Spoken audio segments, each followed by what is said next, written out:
Aksi nyata, asesmen SD, paket A. Melakukan asesmen awal pembelajaran. Oleh Niputu Ari Indrayani, SPD. Pengertian asesmen. Asesmen adalah proses pengumpulan dan pengolahan informasi untuk mengetahui kebutuhan belajar, perkembangan dan pencapaian hasil belajar peserta didik, yang hasilnya kemudian digunakan sebagai bahan refleksi serta landasan untuk meningkatkan mutu pembelajaran.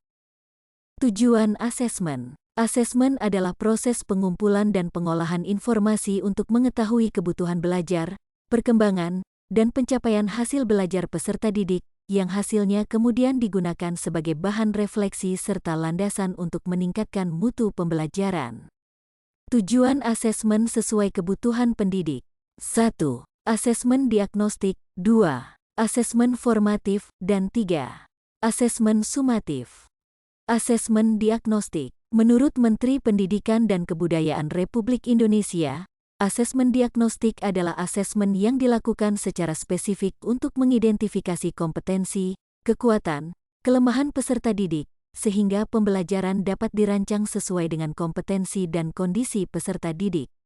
Kegiatan asesmen ini harus dilakukan secara berkesinambungan agar guru bisa memonitor setiap perubahan atau perkembangan peserta didiknya.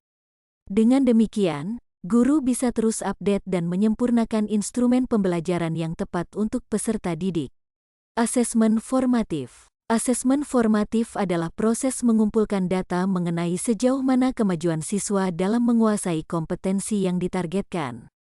Dengan data yang diperoleh dan diinterpretasikan dengan teliti dan supaya guru dapat memutuskan kegiatan pembelajaran yang efektif bagi siswa agar dapat menguasai materi kompetensi secara optimal. Asesmen sumatif. Asesmen sumatif, yaitu asesmen yang dilakukan untuk memastikan ketercapaian keseluruhan tujuan pembelajaran. Asesmen ini dilakukan pada akhir proses pembelajaran atau dapat dilakukan sekaligus untuk 2 atau lebih tujuan pembelajaran, sesuai dengan pertimbangan pendidikan dan kebijakan satuan pendidikan. Merancang asesmen diagnostik pada awal pembelajaran.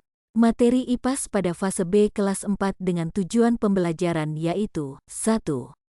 Pada akhir fase B, siswa dapat menceritakan asal-usul daerah tempat tinggal dengan benar.